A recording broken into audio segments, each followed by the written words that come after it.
Before I show you guys the interview, I would like to give a big thank you to Felipe Torres for having the time to sit down and talk with me about his life, his music, his knowledge about being a musician, and also sharing his stories from being a drummer for the late Davey Cassidy, Davy Jones, and the Monkees. So from the bottom of my heart, Felipe, thank you so much. Good luck tonight. Stay safe out there from the snow. And yeah, if you ever find yourself in northern Colorado, particularly here in Greeley, let me know. I'd love to hang out sometime. Take care of yourself. And again, thank you. And enjoy the interview. Hello, everyone. So normally you guys do not see me. I'm on a podcast, but I have a very special guest, like I told you guys last night. He's a well-known drummer. He's drummed with like David Cassidy and the late Davy Jones, the Monkees, and I'm pretty sure he has a great artist under his belt he played for. Please welcome Felipe Torres. Felipe, thank you so much for being here. Hello. Thank you for having me. This is very nice. Thank you. I appreciate that. So why don't you go ahead and provide us with a little bit of your background of who you are and what influenced you as a drummer? Oh, cool. Well, do you play an instrument, Kate? I do not. Oh, it's never too late. I know it's never too late, but I have bad shoulder and elbows right now, so that's I kind of. gotcha. Well, sometimes drumming can be good physical therapy. Oh, really? Drumming, really? Oh yeah. Um, well, yeah. I guess I mean there's a lot of benefits to music. I think one of the nicest parts about drums is that it's the most personal instrument. It's set up to you. I've never seen the same setup identically twice with different people. And there's just a lot of, I guess, freedom. I started playing drums when I was 14 because I always loved music. I was brought up with kind of two different main, influences. My mom always played like Hispanic music. She's from Colombia. My father is too, but he always played, like the Beatles and Cat Stevens. So I kind of had a healthy diet of that growing up. I'm the oldest of four. My brother was 3 years younger than me. Started the trumpet when he was like 11 or something in school, and the day he was bringing it home was like been a couple weeks. He was allowed to bring it home. I was more excited than he was. I was so excited. I had him like stop and show me something, and he held up the trumpet and he played a couple of notes. And I knew nothing about the technique involved. I just thought you blow and you hold the valve. So I went, oh, that looks easy. And he said, no, it's not that easy. I'm telling you, it takes some time. So I tried it and it got really lightheaded. I couldn't get a sound out. And it dawned on me, I should play something. Because if he learned something at school, maybe there's something I could learn. So, but drums were it because I actually wanted to play drums because they're in the back. I was a little just had no interest in being in the front of a band. Little did I know how much responsibility there is back there because drummers are like the kind of like the steering wheel and the gas and brake in a way. Well, the singer's more like the steering wheel, the drummer's the gas and the brake. But yeah, so I just kind of I was like 13, so I like begged for like a year, and then I finally got drums, and then I just started playing and never stopped. And I guess to kind of bring us to where we're at today, when I was 18, 19, I graduated high school. I'd already started taking lessons at a drumming school. I live outside Manhattan. I started taking lessons at a school in Manhattan called the Collective, the Drummers Collective. Um, and my drum teacher was Davey's drummer at the time. So when he came into the city to do like a radio show, he was with Aviva, our saxophone player. They walked all the way down to the school and came in and asked if they could visit in the lesson. Normally they don't let them do that, but they're like, oh, he's been a student for a while. It's probably okay. So he came in and we met. He came into my lesson. And by the end of the lesson, we were talking and stuff. He had already invited me to like sit in on like a song at some point. I'm like 18, 19 or something. So I was thrilled, right? And I thought, okay, maybe he's just saying it. I don't know. I didn't want to get my hopes up too high. But I had this feeling because he told me when he was, 14, he got a chance to play the role of the Artful Dodger in the Yeah. London production of Oliver. And so anyway, I think he just kind of felt like someone gave him a shot when he was young, and he rose to the occasion, and it became his, livelihood and such.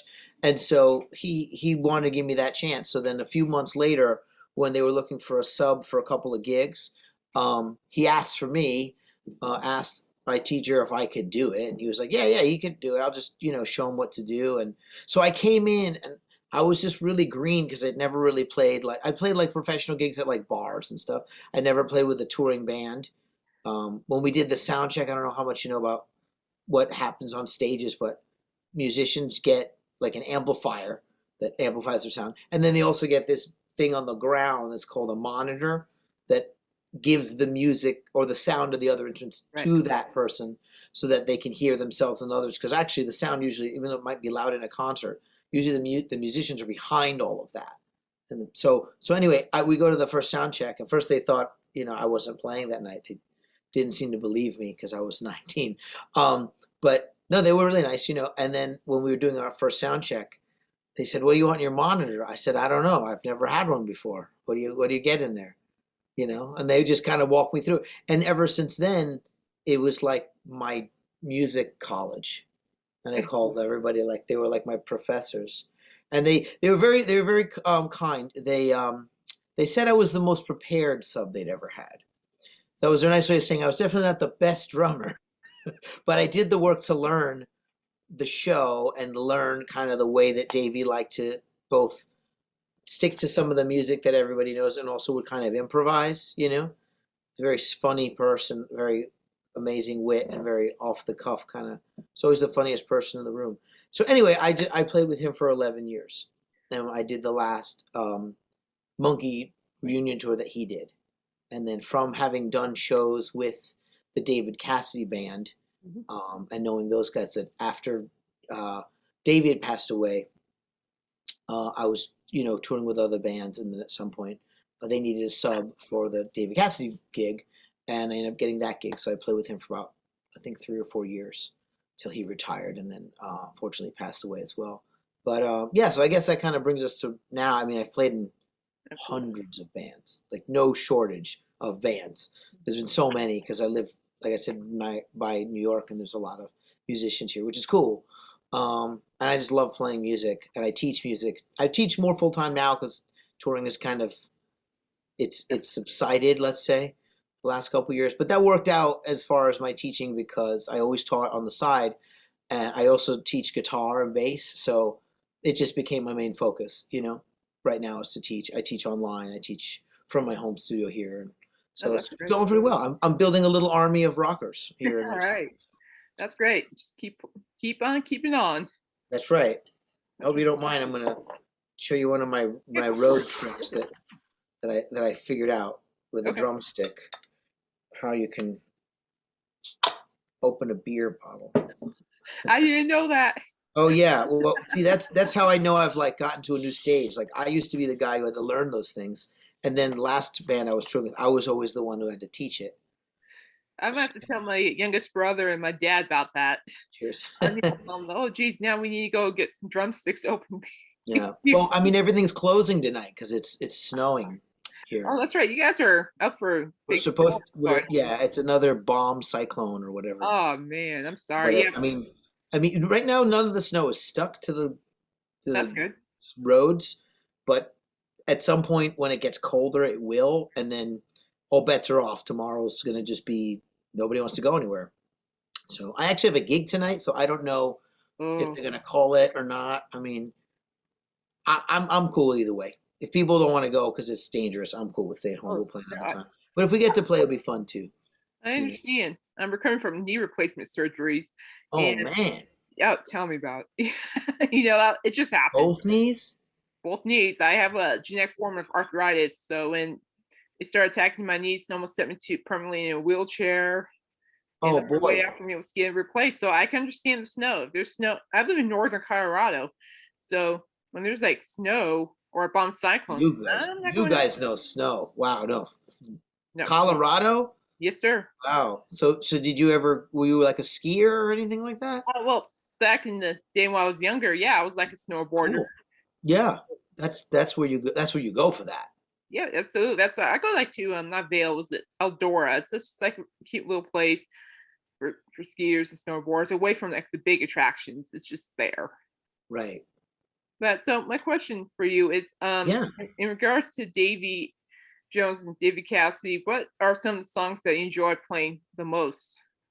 Um, well, that's a good question. I Um, mean, I mean, I love both of them. They're great performers. They were great yeah, entertainers. I have a lot of respect for them, and it's just their music is just awesome because their music have touched a lot of lives, and it's just phenomenal how people react to their music.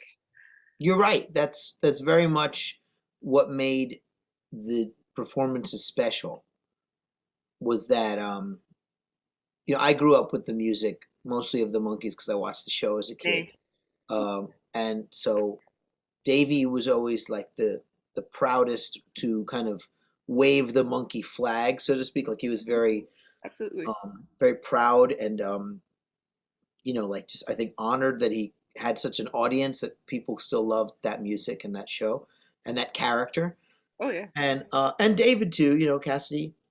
He also really appreciated his audience. They were both always very gracious to their fans and things. So I guess I never really had like favorite songs that I guess or some people would think that playing, let's say, "I'm Not Your Stepping Stone" would be a drumming favorite because there's like Yeah, yeah, little I can see drumming that. Yeah. flurries and things. I guess I had favorite moments with every song, and I actually do that kind of consciously with any material that I'm working on. I try to find something about it that's like unique and enjoyable about that song because that's usually why people identify with it. And I think one of my favorite moments of the night would usually be there's a portion of the live version of Daydream Believer that we would play. Oh, I love that song. Yeah. Yeah, yeah, that's like a classic tune. But there Awesome. was a moment near the end where we would do like an extra chorus where Davey would have the band stop playing and everyone would sing. And the only thing that would be playing would be me like keeping time on a tambourine, right? Yeah. So that was probably my favorite moment of the night because it was both this like responsibility that I'm kind of keeping an entire room of people singing relatively together as long as I give them that mark of time. And it's also that all it took was that one, like there's one specific one in there that's all by itself. The rest kind of land on a vocal or something. So there's one random, like this one that's just by itself. And I look forward to doing that one hit because it felt impactful that even one right note in the right spot can glue the music together. And so that was like the exciting part. So it was just the feeling of like, wow, I'm really keeping this, all this music kind of moving. And then to see how moved people were. Same thing with David. When we would do the beginning of I Think I Love You, he would always finish with that song. As soon as I would count the top of the song in, or someone would count it and I'd play the beginning, just keeping time with everyone. The energy that people would give, it was like amazing every time. No matter how old somebody was, they'd be like on their feet and they like wouldn't know what to do really. They like rush the stage and it was just this like high energy thing. And I just felt like humbled and also like really fortunate to be a part of that.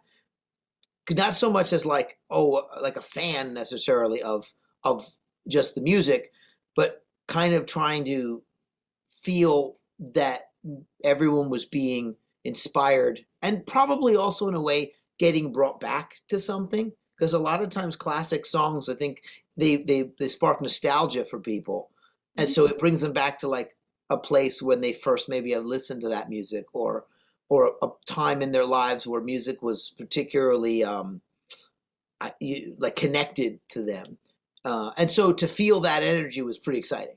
So that I think would be like the top moments that I every time, no matter what else was going on, I could look forward to that moment where oh here I am again. I'm just hitting something, but there's a lot of people really excited right now about the music. So that Well, was it.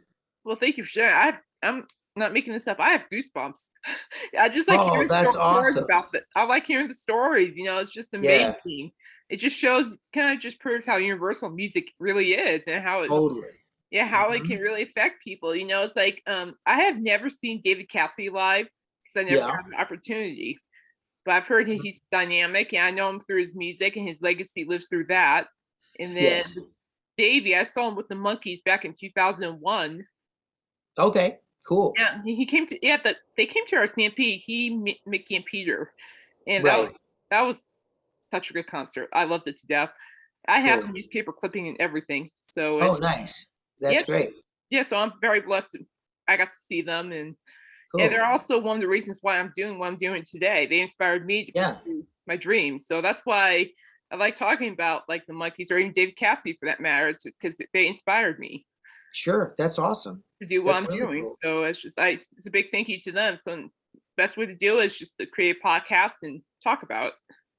Yeah, I think that you're right because a lot of the music and the spirit of the people that were doing the performing, or even the people who recorded or wrote the music, Absolutely. it's just to share it and kind of keep sharing it with people because it music has this endless like it renewal. Every generation that would hear it, it's new to them, and so it just renews itself each The, time. the You thing know. that I find particularly interesting is that like music, I mean, not just the Monkees or David Cassidy, but a lot of music in that era is still popular today.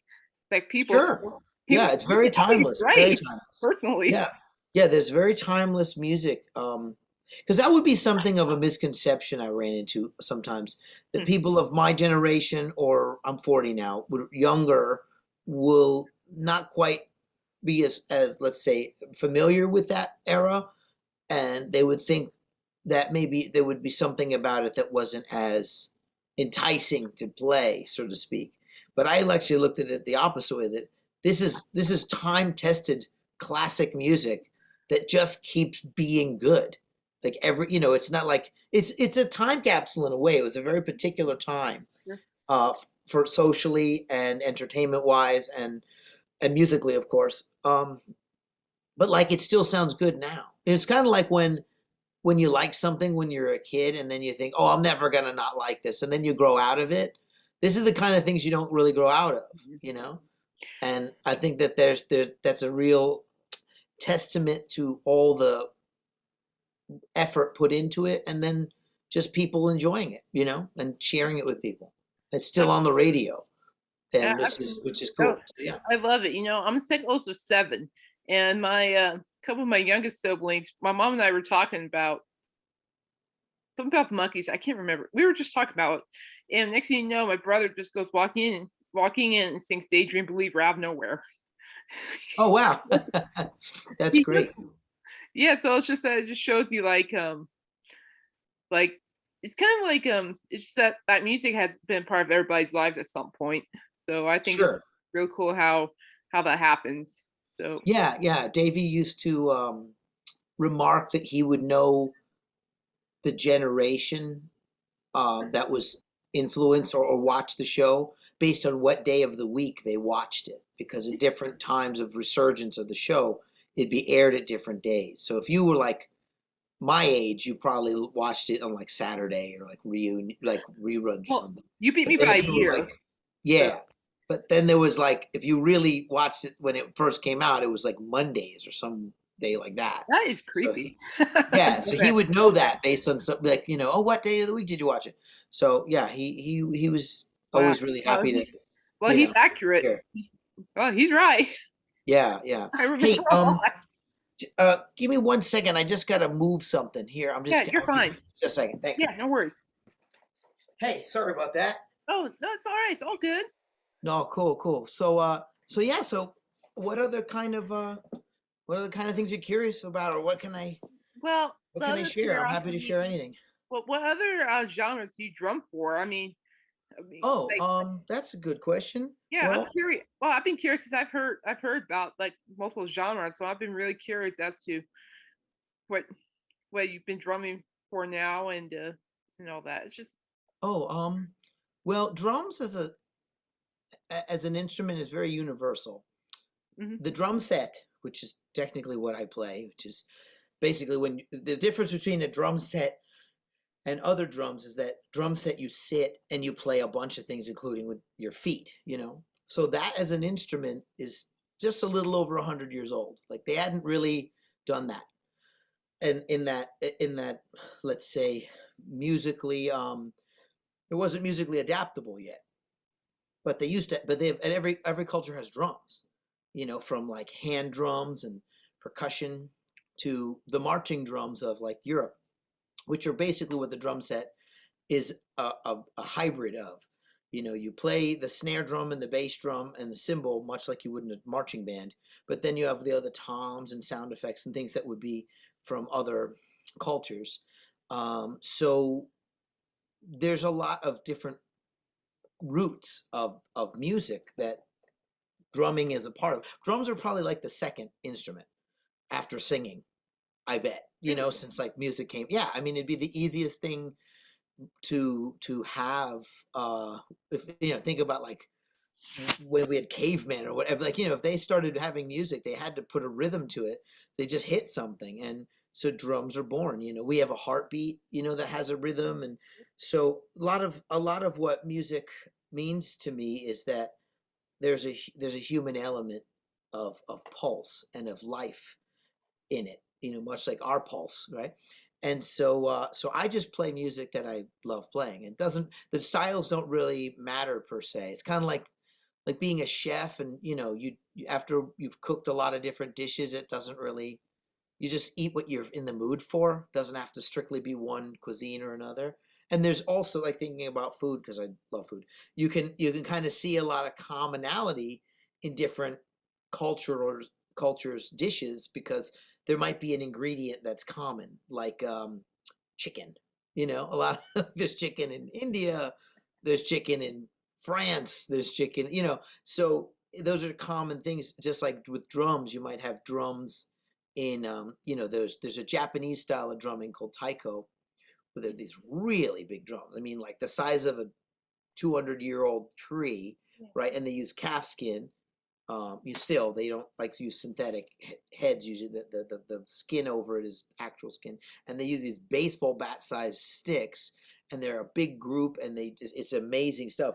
And that's Japanese. And then you have like the Cuban rhythms of Cuba, where they have cowbells and timbale drums and Right. bongos and congas, hand drums. So I just kind of like learning all of them whenever I can, anything from them. And then I also, honestly, I don't really learn.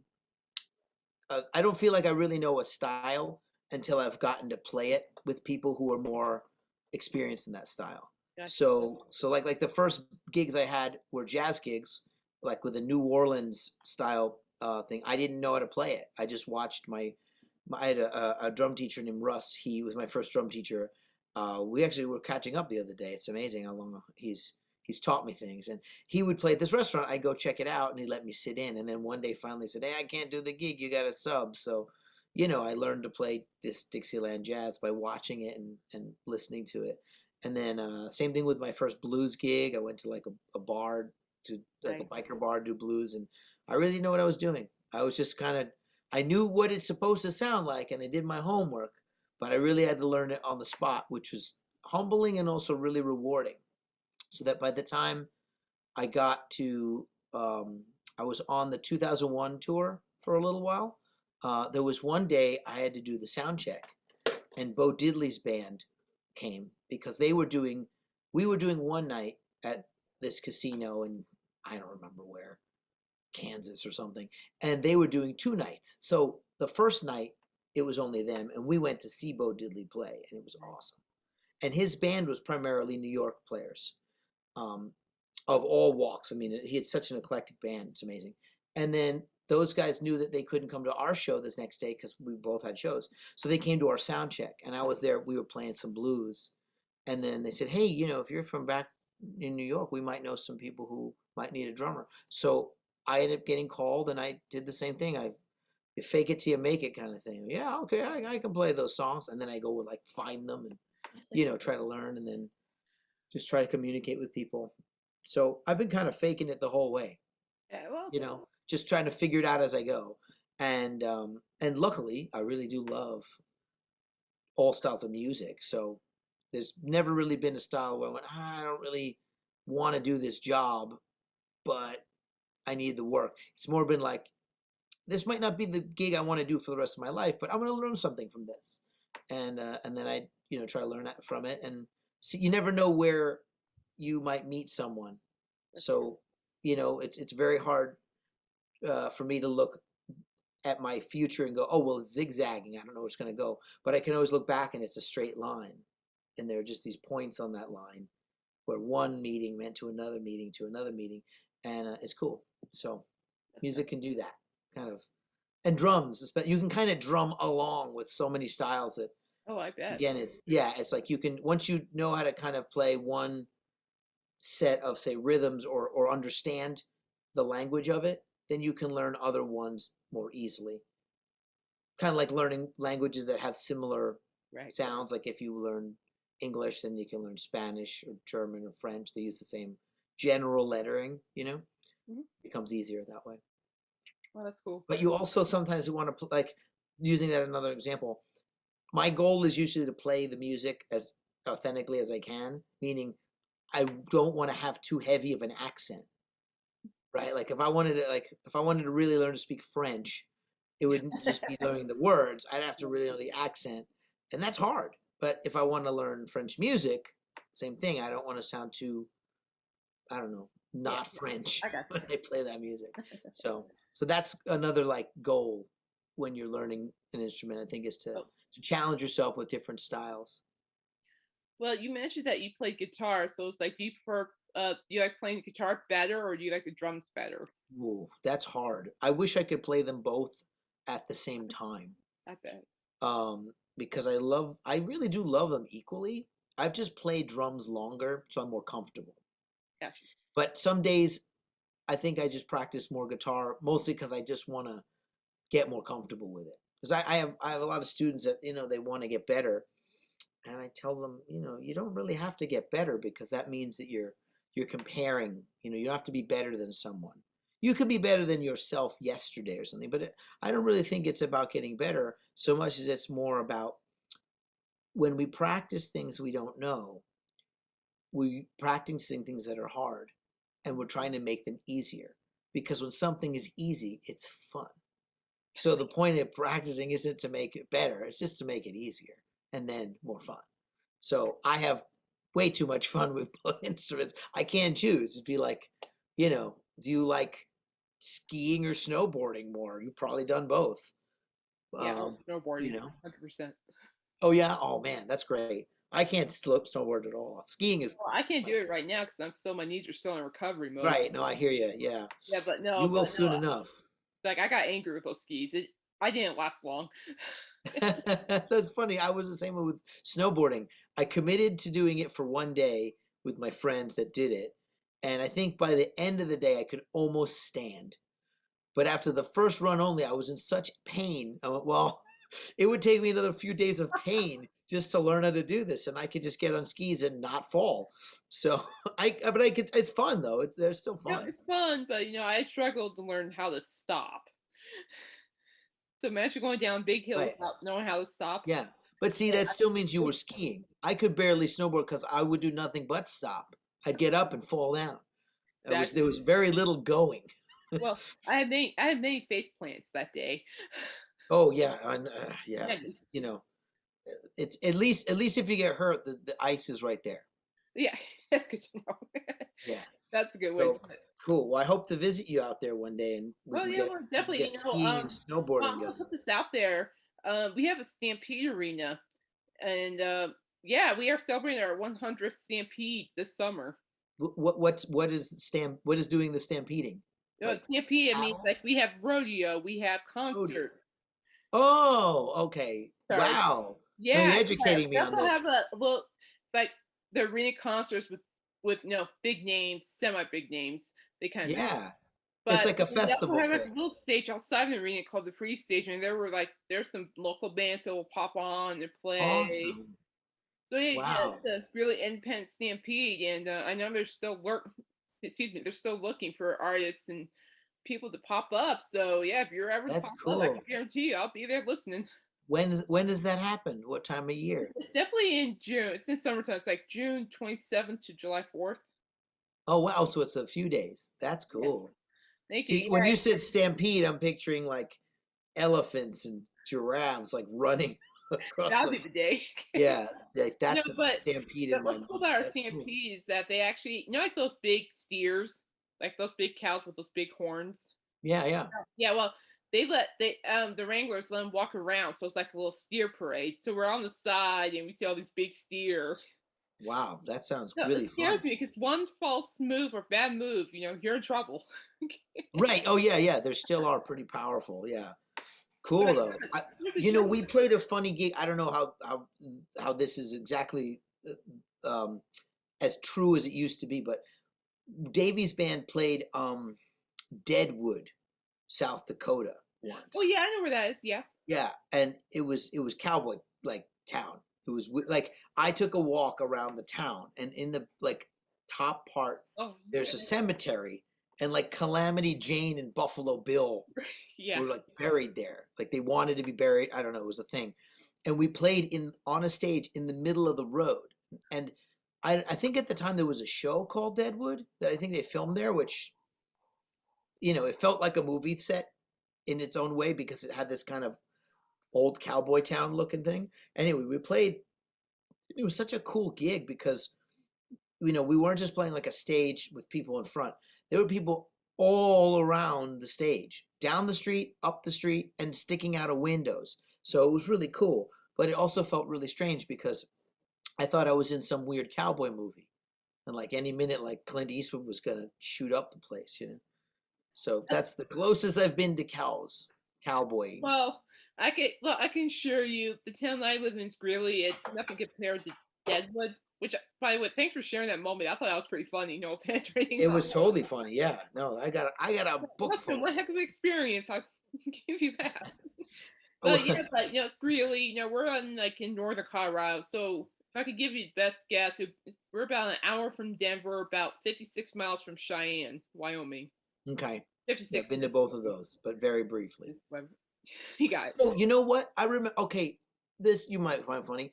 Um, when we did the 2011 reunion tour, um, we went through Denver, and the altitude there is like insane, right? Oh, Isn't it like 1,000 feet above sea level or it's something something? like that. Yeah, because we are above sea level. Yeah. Right. And Davey had told me that that's where people would go to train like the horses and stuff. Because Right. he did race. Cassidy did too, actually. They were both interested in horse racing. Davey more so in that he'd been a jockey, but they both were Yeah. into that whole sport. Yeah. And he told me that sometimes people would take their horses up to train there because the air was lighter, so they worked harder. So when they came down to sea level, they were that much more like it was easier for them. And I experienced something that kind of really solidified that to be true. So we get into Denver, and normally my move, because I'm in like I guess my late 20s at the time. I don't know. I would like to drop in to the town, get to the hotel, and immediately go out and try to find coffee because I love coffee. Usually the middle of the day, so any good cafes might be closing. Time before we have to work, and I just want to see the town. So I went out with my buddy, my buddy Wayne Avers, who's Mickey Dolen's guitar player Oh, cool. and musical director, and Wayne played with everybody for a very long time. Great player, and Wayne and I just were like, yeah, we gotta go check out the town. So we go out, and we kind of had like the day, I think, some time. And he says, hey, you want to rent a bike? We'll just bike around the city. They had these like rental bikes. I'm like, yeah, all right, sure. So we get these bikes and we're riding around, and it was fun. And we get our coffee, and we head back to the hotel. We go to sound check, and we're doing the show that night. And for a lot of the show on that tour, we used these video monitors, like these huge video. People weren't even looking. They were never looking at the band. They were barely looking at the monkeys. They were watching TV because I'd look out in the audience and they'd just be up like this because they were showing the show. or they'd be showing the movie Head when we played the music from Head, whatever. So it was kind of like a really no, it was a nice, a big entertainment thing to have happening. But that meant that the music had to be kind of lined up with the video. Otherwise, the experience wouldn't be as even. So that meant that my task was to play with what's called a metronome or click. One of these like things that you just Oh, okay, yeah. it clicks at a certain speed. So I would play along with that, and the band would play along with me. So I had to kind of hold everything at the right tempo. Not a big deal. Part of the job. It's pretty fun. Nicky actually is a master at playing with a click, by the way. He would Oh, play really? drums with me, and he'd tell me, as long as I can hear the metronome and hear the drums, I'm fine. I know the songs. I just need that to keep timing. Okay. So he was really good at it. But anyway, so we had the click and we're going, and I have the same numbers, the same tempo for every song every night. There's a consistency. Anyway, that night for some reason, because usually when you're playing, if anything, you get excited, you play a little too fast. That night, most of the band felt like they were playing a little slow, like behind. And I thought, well, is it me? Am I playing fast, or am I feeling it faster? And I would look at the metronome. No, the metronome's fine. It's not, we're at the right tempo for the song, but everybody just feels a little sluggish. And then there was a moment where, because of where I was on stage, I had this vantage point. I could kind of see the wings. That's the side of the stage where the audience can't see, but that's where people sometimes are. Anyway, two of the monkeys, I won't say which two, they'd just been doing a great job running on the stage and doing their song, and they would have these like breaks where one would go up and sing a song so the other two could kind of have a minute to breathe. But the poor guys, they went off stage, and someone had an oxygen tank, because the air is so thin that if you're not from Denver, you get winded. That's so true. The poor guy, so they're standing there, and it was adorable, because one's going, and then he passes it to the other one. It was like watching like a movie with people that were like on like running out of air on a spaceship. And so, and I also was thinking, like, I wonder what kind of things people used to pass back and forth. So here they're passing oxygen, and I'm just like thinking, man, why are they so winded? And then it dawned on me, it's because the altitude. But see, I didn't feel it because I'd acclimated, because I rode the bike, I think. So I was like, wow, I did not plan to do that. And I think I would have been totally winded if I hadn't ridden that bike around. But now whenever I think of Denver, I'm like, I better squeeze in a little bicycle time, or I'm gonna like end up taking a nap or something. Yeah, well, I could feel their pain, because when I first moved here, I've been here since '93. So when I first moved here, I felt the same pain that they felt. It was just a huge change for me, because I'm actually from California. So Right. Okay. transitioning from San Diego to the mountains above sea level, Wow. yeah, that will alter my stomach a little bit. That changes it all. Yeah. I But I mean, got used to it, and once I started getting used to it, I started to thrive it, and it's been 30 something years now. I'm like, God, this is nothing. wow. But Cool. yeah, Right. but I Right. know, I'm yeah, sure. well, see, I didn't even know that. That's a cool story and moment to share. That's It was cool. funny, It man. just shows you, it's like even professional sports, Denver Broncos. If they play somebody at home, the defense is struggling because it's the altitude. Right. Yeah. Yeah, so it's like, Yeah. you know Exactly. what? That's okay. Well, I'm proud for whoever those monkeys were. I'm proud of them. That's great. Hey, they still did it. I mean, they Teamwork. were That's doing what it really is. long shows and meet and greets and traveling, but they're pros. Again, I was saying before, like, I learned so much just from being on the road with these titans. I mean, Yeah, that's good. they really like could perform at a high level, travel, interact. I mean, it was like, this is more on David Cassidy. David Cassidy could come down, not have a sound check, not having even been in a venue. Like, he just would walk in cold, because, well, first the band did a lot of, we traveled together. And the guys in the band were very experienced working with him.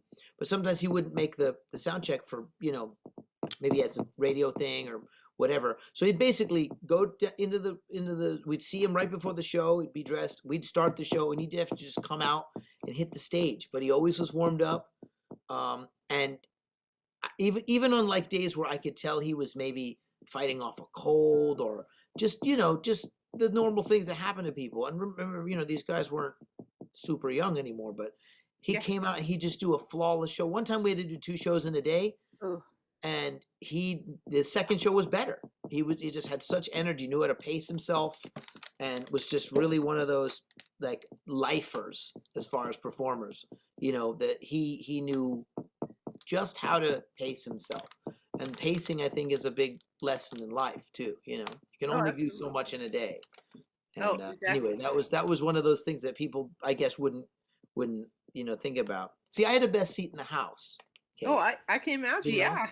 I had the best seat in the house because I was looking at the back of these guys, and the only time that they would turn around was usually to give a nod of approval, like, yes, everything's going well. This is great. And they weren't phoning it in. They were really present and doing the performance, but there was a lot of confidence that they put in both the band and in me particularly. So when I could feel that they were doing what they do naturally, it meant I was doing my job, which is just to make them comfortable with the music and feel supported. And that was always a really cool interaction. I think that's why so many bands and singers, front people have special relationships with their bands. It isn't just because of necessarily their playing ability alone. It's also just the personal connections and the trust. We had trust in each other because it's kind of a high level situation. Well, It's I should say like a bit of like a high pressure. It can be considered a high pressure situation. But they always made it feel low maintenance. They wanted to get out and have fun and make everybody have a good time. So it's that's awesome. yeah, pretty From cool. my understanding, I know you have probably the best view. You have a lot of knowledge, but it seems to me that it's a big team effort of really just getting everybody together, make sure everybody's ready to uh, Yeah, put on the yeah, show. yeah, totally. I mean, when you do like a tour, see, 'cause a lot of the stuff I was doing with those guys was on like the later years of their career. So Sure, they were just sure. doing like weekend dates. They didn't have to do a 9-month tour and do 40 cities in like 2 months or anything like that. They really didn't need to do that, nor did I think they wanted to do that. But when we did do a tour, or when I've toured with other bands, because I've toured with a bunch of other bands, sometimes there's points. This is my favorite part about touring, really, where you play every day. So the playing part's the easiest part. It's like the part of the day of your work day that you can kind of enjoy because you did all the work already, you know exactly what to do. But yet there's a freshness because you're in a new place. That's why I like to walk around cities whenever I play somewhere. Davey always did that too. He actually planned it. He'd be like, I want to see that city. I got to get there on time. We got to get there. That's awesome. Put on my sneakers. I'm just going to walk. And I always thought that was really a fun, interesting thing about touring. But then when you get back to the venue, then you're like excited to do the job. And you could feel like, oh, wow, everybody's here for a show now. Because a venue otherwise is kind of cold and empty at first. You walk in, it's really big and cavernous and kind of overwhelming. But if you remember that in a few hours, it's going to be full of screaming people that are there for maybe the only show they may ever see that year or of that band, that you can get really excited about it with them, and that can be pretty cool as a job. Yeah, I bet. It's just amazing. I've been watching like some of YouTube. And of course you're Hmm. drumming with the monkeys on that. And that whole I found like a whole show, like a whole somebody filmed like the whole concert. It's on Oh, yeah. YouTube. Oh, And cool. that was just a really good show. Back in 2011. I can't remember which city, but it was back in 2011. But that was a really good show. Cool. Regardless, I Thank you. mean, the things that all three, I love their skits. I cannot tell you how much I just laugh at the the skits. It's like even though like there's some people laughing, but I'm just like dying with tears. Yeah, yeah, yeah. That's what's great about, those particular acts is that they weren't really just singers. They Yeah, were like performers and exactly. Actors, yeah, actors and and comedians. yeah. I mean, we would have so much fun on the bus with Davey Oh, because the guy he's the funniest person I've ever met. He was always the funniest person in the room. Mickey's hilarious. Peter was always really funny, and they would just kind of they would riff off of each other, and that's when it really got funny when they came off script because they would have like certain things they might say that they knew was was part of their banter yeah. or things that people kind of expect them to say at this point. But sometimes, occasionally, they go off script, and it would just get so funny.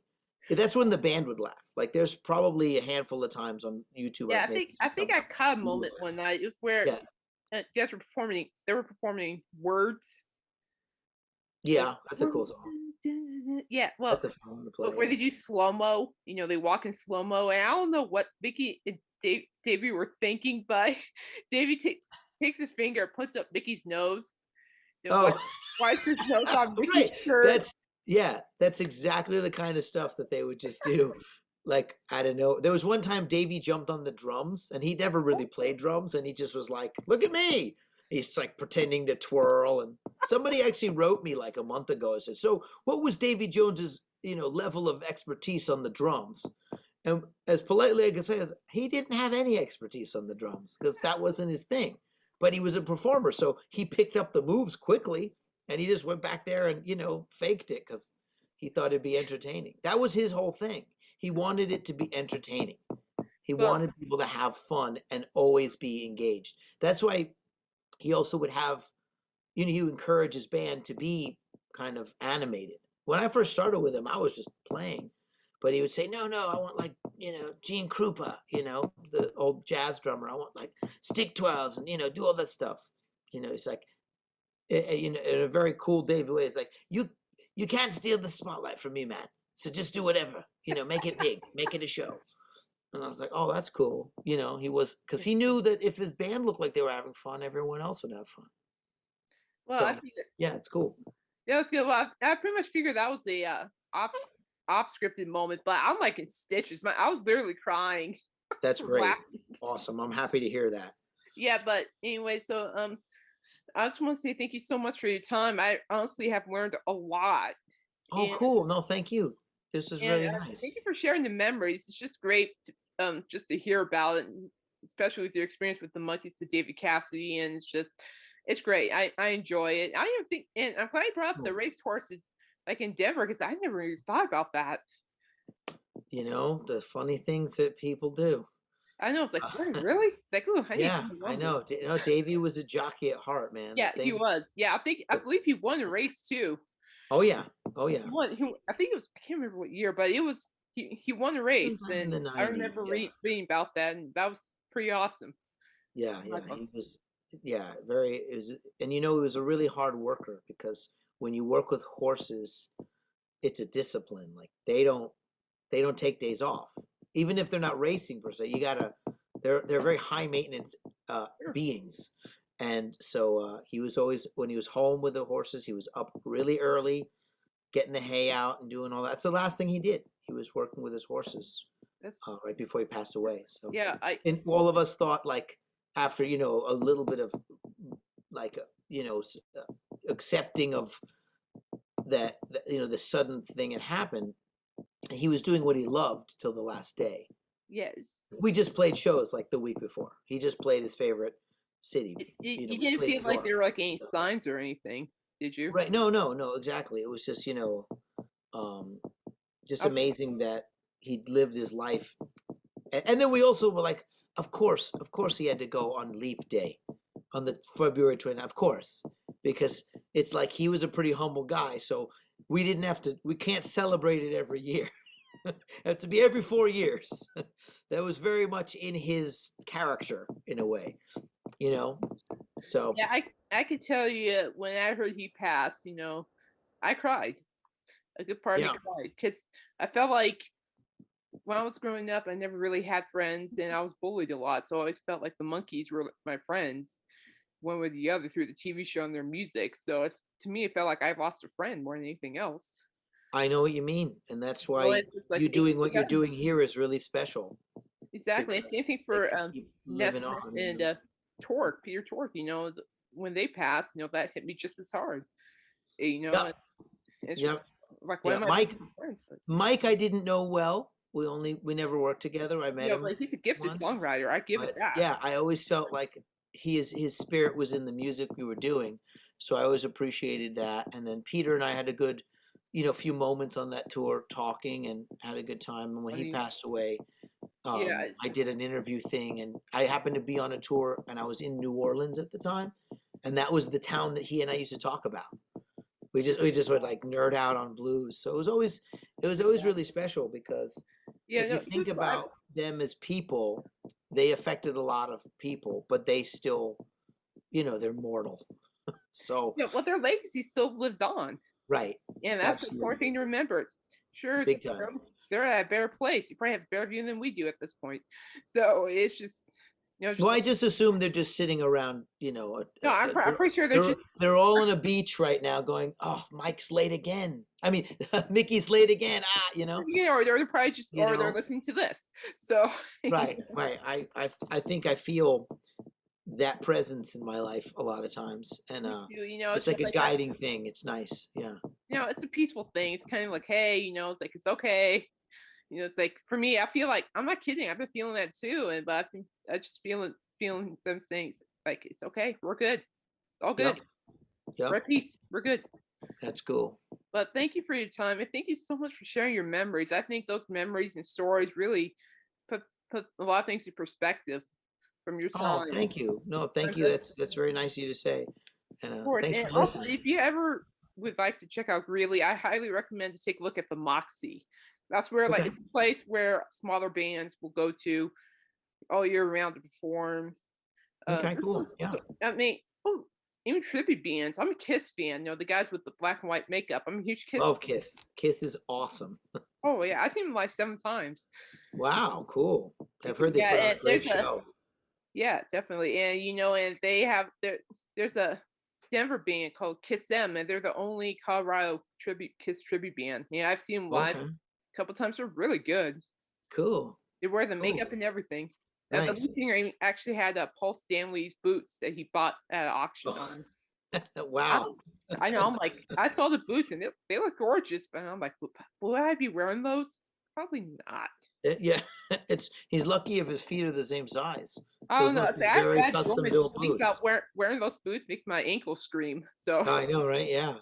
Well, I actually just recently started playing in a Rage Against the Machine tribute band. oh yeah, cool. Oh, And that's a great band. Yeah. we're playing tonight, I hope, if the snow doesn't stop us, at a place here in New Jersey called the Gentle Giant. And I'm gonna be broadcasting it on this website. It's called Creative Exchange, but Okay. Exchange is spelled Xchang.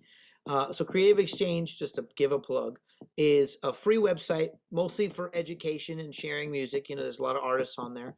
I do like a virtual clinic or something like that every week on Fridays. But since I have the gig tonight, I'm just going to show my band playing at about 9. So if we're on and you want to check it out, Yeah, we'll be definitely. Well, jamming some Rage Against the Machine songs. yeah, nice. Well, I know who Rage Against the Machine is. I'm actually, I'm also I didn't tell you this yet, but I'm gonna tell you anyway. I'm a middle music album reviewer. Oh, So cool. I cover a lot of current old school metal music. Nice. It's like I like reviewed Megadeth's current album, Oh, which is yeah, cool. awesome. Good, good. Honor Zach Wilde, Marilyn Mhm. Manson, Yeah, Corey Taylor from Slipknot. I love Corey. He's awesome. Oh, I love him. I love his voice. He's incredible. I That was playing him other for a vocals guitar really good. student today. A All student was right. like, I kind of like Slipknot, but I don't really know if the singer, like, I don't know much of his work. And I told him, check out, there's a movie that Dave Grohl, probably one of my favorite Yeah. musicians ever, Yeah. made called Sound City. Did you ever Sounds see that one? I have not heard of it now. Check it out. I I think it's will free check on out. YouTube. Yeah. Sound City was a studio out in California. Tons of famous albums were made there, and they were closing their doors a few years back. So Dave decided to do a documentary. So half of it is the history of Sound City, and the other half is when he buys the console, brings it to his house in Virginia, and builds a new studio and records new songs with Corey Taylor, Stevie Nicks, Yeah, I like Stevie my Nicks. favorite, and Paul McCartney. Sound Huge City is awesome. The legend. soundtrack is awesome.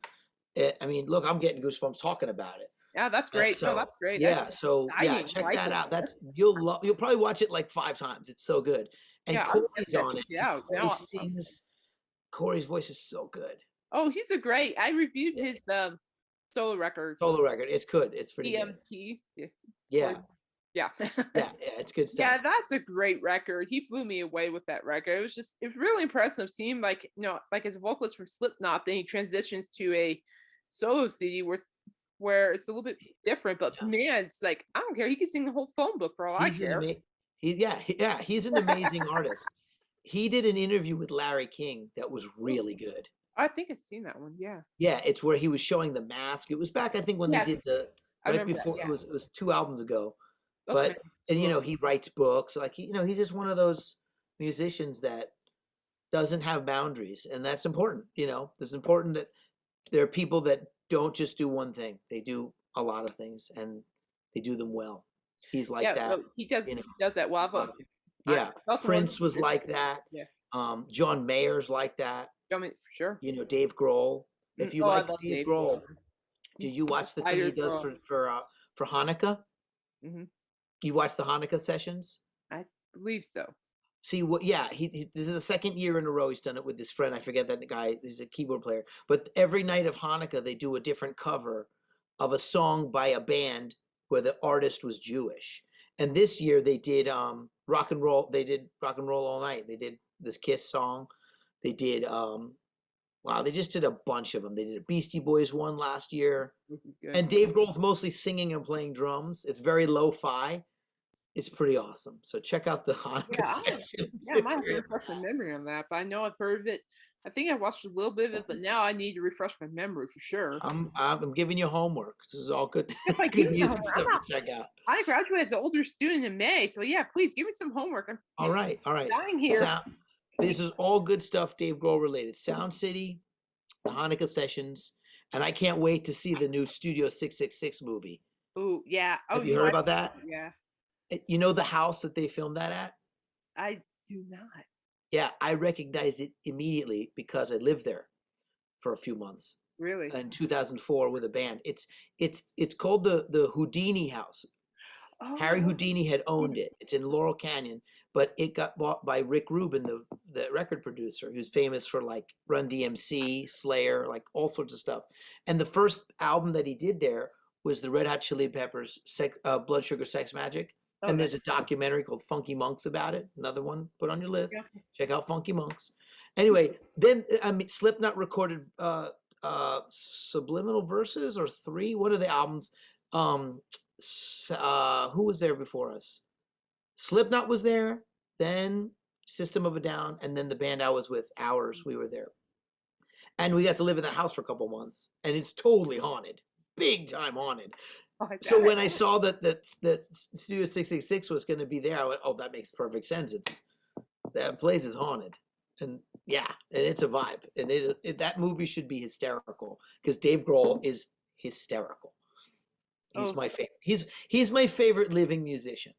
oh, no, I Like get it. He's awesome. I know in my yeah. journalism drawing class, I Hmm. talked about him Yeah, because we had to do like a persuasive um yeah, story, right? And so I talked about like rock and roll isn't dead, and it's right. like get Dave Grohl in there, talk about Yeah, yeah. Well, see, to round it back to what you asked at the beginning, the other reason I wanted to play drums was because I saw Dave Grohl in Nirvana.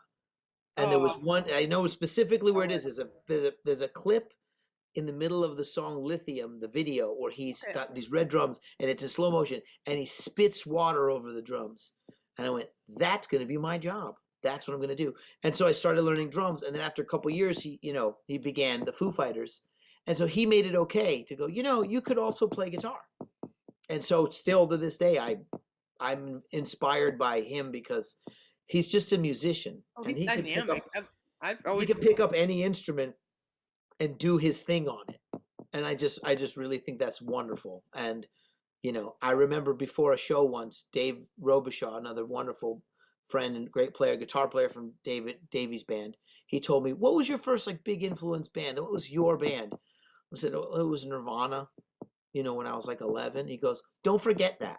Keep that with you." It's like my band, it's going to be Jimi Hendrix, and that was my era, oh, but that's your era, and that sticks with me. It's been 20 some odd years since he said that to me, well, but I that's still think about it like, yeah, you should be true, even though there's a lot of music that's very classic and timeless. You should just be true to what you love. you know, and if your music is whatever, wherever it's from, just, you know, just own that and enjoy it because it's what makes you feel what you feel. And then you can then hopefully create from that, and it just keeps recycling. That's great advice right there. Yeah, yeah.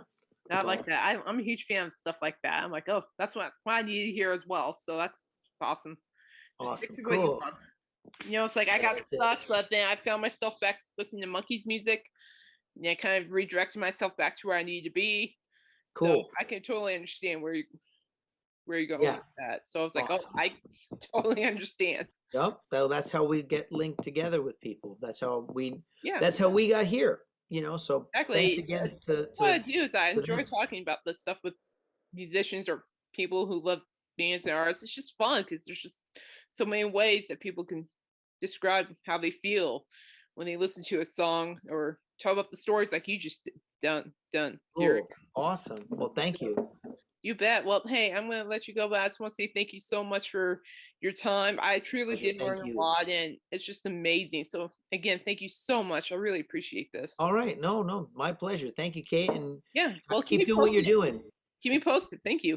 Keep I me will. posted if you're ever around heading towards northern Colorado. Let me know. I will. We'll stay in touch for sure. And Oh, I'll check looking out forward to the it. podcast. When will this be aired? I actually, I'm gonna have it uploaded today. I just gotta go Okay. through it and fix the audio and edit, etc. And then once that's Nice. done, I'll send you a link. Great. I'd love to share it. Thank you. That's Yeah, really of course, cool. of course. I will definitely share it with you. That is not a problem. I just need to make Great. sure everything looks spiffy and good to go. Ooh, All right, spiffy's good. all right. You take care of Okay. yourself now. All right. You too. Thank you. Thank you. Bye. Bye.